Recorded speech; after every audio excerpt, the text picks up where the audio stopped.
CMR Jewelry Dasara Diwali Dhamaka offer. Flat 6% VA on gold jewelry. Offers only in Kakinada, Rajahmundry, Eluru. ఈ కొన్ని opportunities రావడం ద్వారా మీకు luck favour చేసి మీ merit కూడా పండి అందులో మీ కెరీర్ అలాగ బిల్డ్ అవుతూ వచ్చిందండి. బట్ మీరు సీరియస్ ల్యాప్సెస్ నా కెరీర్లో ఇనీషియల్ డేస్లో స్ట్రగుల్ అలాంటివి ఏమైనా ఉన్నాయండి మీకు నార్మల్గా? స్ట్రగుల్ అంటే నేను చెప్పాను, మా ఆంటీ తెలిసిందే కదా, ఆల్ ఇంటర్వ్యూస్లో నేను చెప్పింది. మా ఆంటీ ఇంట్రొడ్యూస్ చేశారు, అది నేను అంటే ఇంట్రొడ్యూస్ చేశారు. తర్వాత నేను 10 మందిని వెళ్ళి కలిసి నాకు అవకాశం ఇవ్వండి అనేది లేదు, అంత వెళ్ళే. ఎందుకంటే పెద్ద ఇండస్ట్రీకి పెద్దవాళ్ళు ఆ రోజుల్లో ఇద్దరిని కలవాలి, వెళ్ళి మాట్లాడాలి, వాళ్ళకి చెప్పాలి. అది ఒకటి రామనాయుడు గారు, అండ్ దెన్ డివిఎస్ రాజు గారు. అప్పుడు ఆయన సినిమాలు ఎక్కువ ఉండేది. నాకు గుర్తుండి వాళ్ళిద్దరే. అఫ్కోర్స్ కే బాలచంద్ర గారు అందరు కొత్త వాళ్ళతో సినిమా తీస్తున్నారు కాబట్టి ఆయన వెళ్ళి కలవడం జరిగింది, అంతే. దాని తర్వాత ఒక్కసారి ఎంజి రామచంద్రన్ గారు, ఎంజిఆర్ గారు, hour honourable great actor, Makkal తిలకం అండ్ భారతరత్న శ్రీ, ఆయన కూడా పిలిపించారు. బట్ అది మా నాన్నగారు వద్దనుకున్నారు అప్పుడు. అంటే జనరల్గా ఏమవుతుందంటే అవకాశం రావడమే గ్రేట్ గా అనుకున్న రోజులు కదా అవి. అంటే అప్పటికే ఆయన మానేసి చీఫ్ మినిస్టర్గా అయిపోదాం, లాస్ట్ ఫేజ్ ఇండస్ట్రీలో, సినిమా ఇండస్ట్రీలో. అయితే ఏమైందంటే నేను అప్పుడే బాలచంద్ర గారి సినిమాలు ఎక్కువ చేస్తున్నాను, వరుసగా 3-4 పిక్చర్లు చేస్తున్నాను. అండ్ ఆల్సో ఇంకొకటి ఏంటంటే జనరల్గా ఏంటంటే మన అగ్రిమెంట్స్ సంతకం పెట్టడం మా నాన్నగారికి ఇష్టం లేదు. ఒక 3 సంవత్సరాలు బయట ఎక్కడ చేయకూడదు ఉంటుంది కదా, అగ్రిమెంట్ ఉంటుంది. అలాంటివి అన్నీ మేము అందుకని జరగలేదు అది.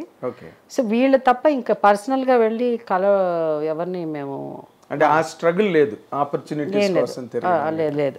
ఓకే, మీకు ఇనిషియల్ డేస్లో బాగా మంచి బ్రేక్ ఇచ్చి జయసుధ అనే ఒక ఆర్టిస్ట్ ఇండస్ట్రీలో ఉంది, ఎవరి ఆఫీస్కి వెళ్లకుండా అవకాశాలు వచ్చే ఒక ప్లాట్ఫామ్ని క్రియేట్ చేసింది అంటే ఏ సినిమా చెప్తారండి మీరు?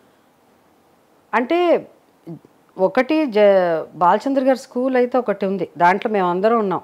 ఈ సినిమా నుంచి ఆ సినిమాలో ఆర్టిస్ట్ నేను, కంపెనీ ఆర్టిస్ట్ అంటారు కదా, కంపెనీ ఆర్టిస్ట్ నేను, కమల్ హాసన్ గారు, మేమంతా కంపెనీ ఆర్టిస్ట్ లాగా ఆల్మోస్ట్ అన్ని నానవల్ని సొల్లొత్తానే నిక్రేన్ అరంగేట్రం అవர்கள் తమిళ్ తెలుగు నేను చేస్తాను. ఇది కథ కాదు ఇట్లా చాలా సినిమాల్లో మేము ఉన్నాం, మేము చేసాం. కాకపోతే ఫస్ట్ తెలుగు బ్రేక్ ఒక హీరోయిన్గా అన్నది లక్ష్మణ్ రేఖ, గోపాలకృష్ణ గారు డైరెక్షన్. ఆ సినిమా అప్పుడు అది మరాఠీ సినిమా, అది చాలా టఫ్ క్యారెక్టర్ అది. అప్పుడు నేను చిన్నపిల్ల, ఇంకా జ్యోతి కంటే ఇంకా చిన్న. ఆ క్యారెక్టర్ అది ఏంటంటే జ్యోతి బాగా పెద్ద హిట్ అవ్వడం వల్ల జ్యోతి గురించి మాట్లాడుకుంటున్నారు, కానీ యాక్చువల్గా లక్ష్మణ్ రేఖ. సో ఆ లక్ష్మణ్ రేఖ సినిమా కూడా పర్వాలేదు, బాగా ఆడింది. ఎవరు ఈ అమ్మాయి అని మన ఇండస్ట్రీలో ఎంక్వైరీ అంటే అది ఒకటి. కే బాలచంద్ర గారిది అపూర్వ రాగంగడ్, అంటే అది తూర్పు పడమర అని తెలుగులో శ్రీ విద్య గారును మాధవి చేసింది ఆ క్యారెక్టర్. నరసింహరాజు అంటే కమల్ క్యారెక్టర్ నరసింహరాజు, నా క్యారెక్టర్ మాధవి. అంటే అప్పుడు మేము చేయలేకపోయాం, బిజీగా ఉన్నాను నేను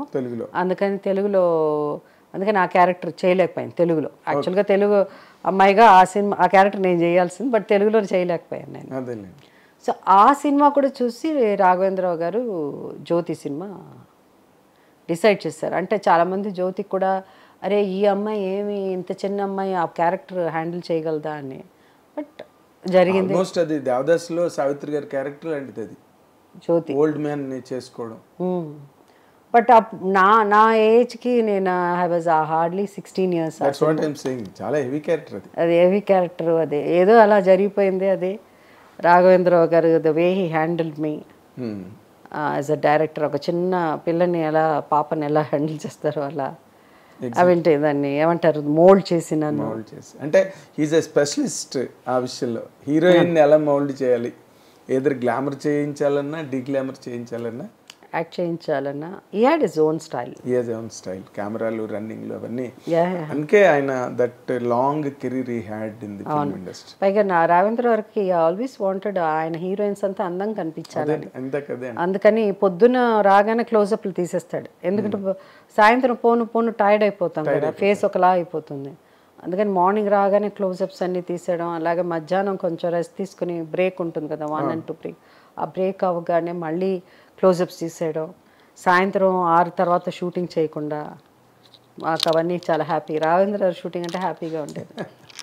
నార్మల్గా ఇప్పుడు మీరు చూడండి, మీరు ఒక లక్ష్మణ్ రేఖ, ఒక జ్యోతి, అక్కడ తమిళ్లో అపూర్వ రాగంలు, అంటే ఇలాంటి క్యారెక్టర్లతో మీరు ఇంట్రడ్యూస్ అయినప్పుడు ఆ ఏజ్లో జనరల్గా గ్లామర్గా చెయ్యాలి, గ్లామర్గా కనిపించాలి అనిపించడం అనేది చాలా న్యాచురల్ ఫినామినా, న్యాచురల్ ఫీచర్ అది. బట్ మీకు ఎప్పుడు అలా అనిపించలేదండి? మీకు అన్నీ మీరు ఎప్పుడు చాలా యంగర్ డేస్లోనే మీరు అన్ని హెవీ క్యారెక్టర్స్ చేసేసి ఎందుకు నోములో డాన్స్ చేయాలి?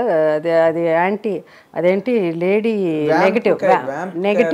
నెగిటివ్ హీరోయిన్ అంటే పాటలు అన్నీ. ఇప్పుడు వ్యాంపే అనుకోండి, ఆ రోజులు అది correct language is concerned vamp is the right word. So అయితే అప్పుడు నాకు ఏజ్ తెలీదు, అది కూడా నేను డాన్స్ చేస్తే కూడా నాకు అది చాలా ఒక టిపికల్ ఏజ్ అది. You don't know what is right what is wrong. So అందుకని ఏంటంటే అలాంటి టైంలో ఒక సెన్షియస్గా ఒక సాంగ్ చేసినా ఒక ఇది చేసినా దాంట్లో మనకి తెలిసేది కాదు. ఎగ్జాక్ట్లీ. అండ్ వాళ్ళు కూడా అంత ఎక్స్ట్రీమ్స్కి వెళ్ళిపోయి చేసేవాళ్ళు కాదు, కెమెరా పెట్టి. దేనో ఆ రోజుల్లో ఈ డాన్సులు ఇలా ఐటమ్ సాంగ్ చేయాలంటే దానికి ఐటమ్ సాంగ్ చేసే ఆర్టిస్టులు వేరే ఉంటారు, వాళ్ళతోనే కాబట్టి మనం అలా తీయాలి. వాళ్ళకి వేరే పాపులారిటీ ఉండేది. జ్యోతి లక్ష్మి గారు వాళ్ళందరూ, అవును వాళ్ళందరూ మాస్ మెటీరియల్. అవునవును. సో వాళ్ళ కోసం సినిమా వెళ్ళి చూసేవాళ్ళు. సో మేమంతా చేసినప్పుడు ఏదో చిన్నపిల్ల ఏదో నెగటివ్ రోల్ అది ఇది అట్లా అని అనుకున్నాను. సో నేను and apart from that basically నేను మామూలుగా శారీస్ నేను చాలా సింపుల్గా క్యాజువల్గా ఉంటాను అలా అంతే. కాబట్టి నాకు చీరలు కట్టుకోవడం నాకు ఎక్కువ ఇష్టం.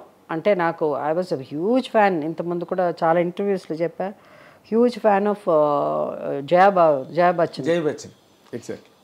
And then Smita Patel and వీళ్ళు చాలా ఆ టైంలో. సో నాకు ఎక్కువ అంటే ఆ కాటన్ శారీ, ఆ పొడుగు జడ అలా ఉండాలి, అలా ఎక్కువ ఇష్టం. బట్ పర్సనల్గా బయట అది ఇష్టం ఓపిక లేదు. మిగతా వాళ్ళు హెల్ప్ చేస్తారు కాబట్టి ఆ చీర కట్టుకోవడాలు ఆ జడలు వేసుకోవడం.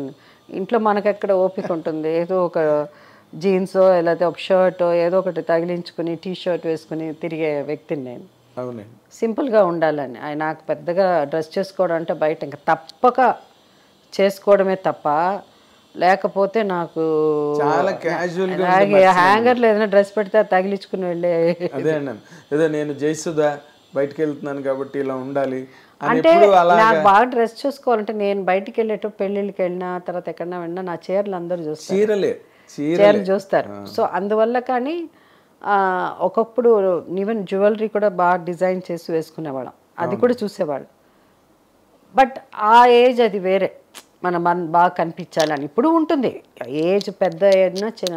And don't forget to subscribe to iDream. And for more videos, please subscribe to iDream. Please subscribe to iDream. Please subscribe iDream. And please subscribe to iDream. For more videos, subscribe to iDream. please like, share and subscribe to the channel. Congratulations, iDream. Subscribe to iDream. Subscribe to iDream. So subscribe to iDream Media. iDream ki iDream team andarki huge congratulations. Please subscribe iDream Media. Please subscribe to iDream. Subscribe iDream. Please subscribe to iDream. iDream అంటే నా కళల channel subscribe చేసుకున్న నోరు తిరుగుతలేదు, మీరైతే గంట గుర్తు కొట్టండి. For more such videos, please subscribe to iDream. Subscribe to iDream. Please subscribe to iDream. Please subscribe iDream Media. Please do subscribe to iDream. Please subscribe to iDream Media. For best entertainment and information, please subscribe iDream.